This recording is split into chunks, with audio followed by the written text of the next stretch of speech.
Hi guys, welcome back to my YouTube channel.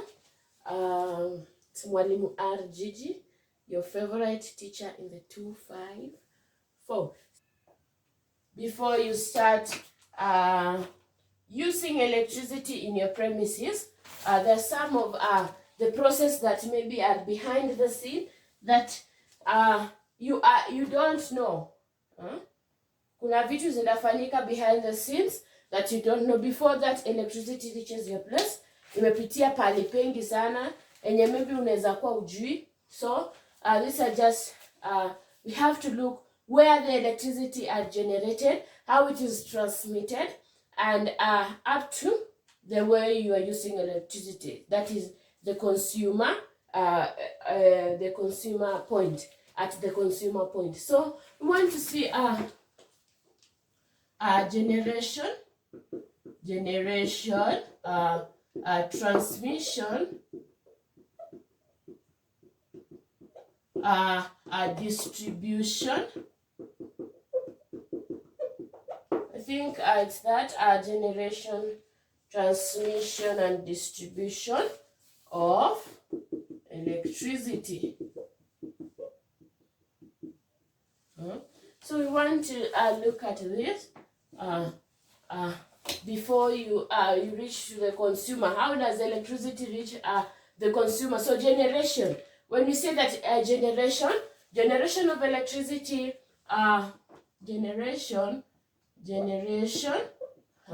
we have generating stations. We have generating stations. We have generating stations. So before you get electricity, we have generating stations that are involved in the generation of electricity. So we can have these are also, we can say that are so we can say sources of power. So where does power comes from? So before we generate electricity, where does power comes from? So that is the first question. So we have the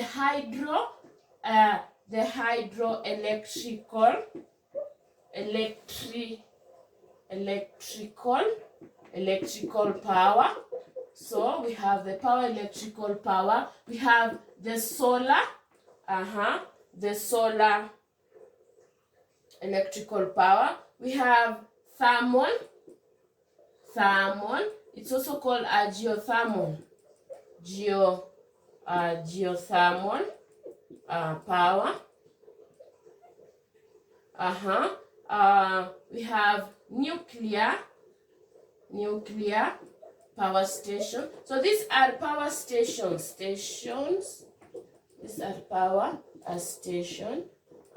Power station. Power station.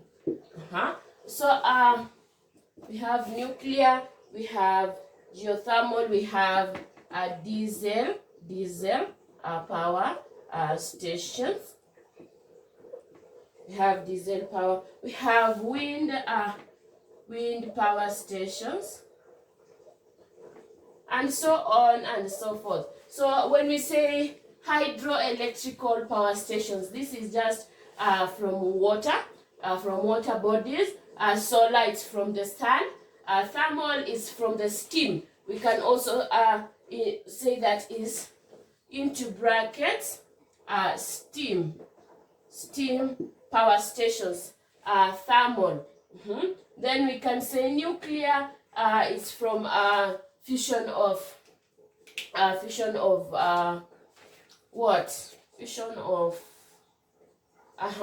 forgotten that. Nuclear fission of something for the reaction, ina react, something like that. Then diesel, we know that we have the fuel. And then wind is from the wind. We use a windmill. So we want to look at this, the sources of power and their advantages and their disadvantages. Then we see how, after that we'll see how the power is transmitted or distributed to the consumer. So